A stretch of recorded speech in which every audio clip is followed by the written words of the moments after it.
베델을 찾지 말며 길갈로 들어가지 말며 브엘세바로도 나아가지 말라.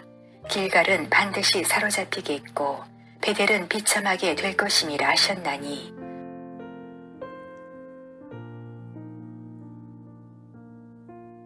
앞서 지적한 것처럼 본문에는 하나님께서 북이스라엘 향해 과거 쫓았던 베델, 길갈, 브엘세바에 가지 말 것을 권하는 내용이 제시되어 있습니다. 이러한 본문에 제시된 베델, 길갈, 브엘세바는 앞서도 언급한 바 있듯 선민의 역사와 관련해 종교적으로 유서 깊은 장소들입니다. 오늘날 우리의 이해대로 한다면 성지라 일컬어질 만한 곳이었습니다. 그러나 아무리 그곳이 성지라 해도 북이스라엘은 거기서 금송아지 우상을 만들어 섬겼을 뿐 아니라 하나님이 정하신 유일 성소인 예루살렘 성전을 무시하고 자기들 임의대로 정한 그곳에서 하나님을 찾았습니다. 이를 감안하면 본문에 제시된 베델, 길갈, 브엘세바는 이스라엘이 이전에 하나님을 거슬러 행한 죄악을 상징하는 장소라 해도 과언이 아닌 것입니다. 따라서 이를 감안한다면 베델을 찾지 말며 길갈로 들어가지 말며 브엘세바로도 나아가지 말라는 말씀은 이전까지 계속하였던 죄악된 삶을 다시 반복하지 말 것이며 죄를 근절하고 죄와 분리된 삶을 살 것을 명하신 말씀이라 할 수 있을 것입니다. 이처럼 죄악된 삶을 멀리하고 죄와 분리된 삶을 살고자 할 때 비로소 거룩하신 하나님, 의로우신 하나님을 찾을 수 있으며 하나님으로 말미암는 참 생명과 축복을 누릴 수 있는 것입니다.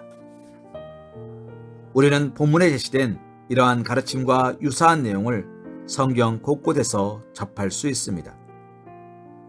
믿음의 조상이라 일컫는 아브라함이 부름을 받아 복의 근원이 되는 약속을 받아 누리기 전 하나님께서 그에게 요구하신 것은 본토 친척 아비집을 떠나라는 것이었습니다. 이는 단순히 아버지로부터 독립을 말하는 것이 아닙니다. 여호수아의 보도에 따르면 당시 아브라함의 아버지 데라는 우상을 만들어 섬기는 자였다고 합니다. 그러므로 이러한 하나님의 명령은 그가 진정 믿음의 조상이 되기를 원한다면 그가 머물던 죄의 자리에서 떠나라는 것이며 하나님이 원하시는 자리에 설 것을 명하는 것이라 할 수 있을 것입니다. 야곱은 하나님의 은혜로 삼촌 라반의 집에서 나와 과거 하나님 앞에 서원한 바 베델에 들어가 하나님께 제단을 쌓기 전 자기 집 모든 자에게 이방 신상들을 버리고 스스로를 정결케 할 것을 명하셨습니다. 이 역시도 하나님께서 온전한 헌신을 바치고 하나님께서 베푸실 축복과 은혜를 받기 위한 준비라 할 수 있습니다. 유다의 경건한 왕들 중 아사, 히스기야, 요시야 등은 위에 올랐을 때 우상을 회파하고 우상 숭배의 온상인 산당을 회파하는 일 등을 가장 앞세워 행하였습니다. 이 역시도 서민의 나라인 유다를 바르게 세우고 하나님의 축복을 받기 위한 준비를 갖춘 것이라 할 수 있습니다. 사랑하는 성도님, 하나님으로부터 오는 축복, 하나님과 복된 만남을 갖길 원하신다면 가장 먼저 죄악된 모든 것, 악한 것들을 근절해야 합니다. 실로 하나님께서는 하나님의 백성들의 축복된 삶, 풍요로운 삶을 살기를 원하시며 은혜 베풀어 주시기를 원하십니다. 그러나 하나님의 은혜와 축복은 결코 더러운 그릇에 담겨지지 않습니다. 하나님은 결코 거룩한 것을 개에게, 진주를 돼지에게 던지시지 않습니다. 그러므로 우리가 죄를 멀리하고 이전에 가까이 하던 악을 근절하지 않는다면 하나님께서 축복을 베푸시고 싶어도 그렇게 할 수 없는 것입니다.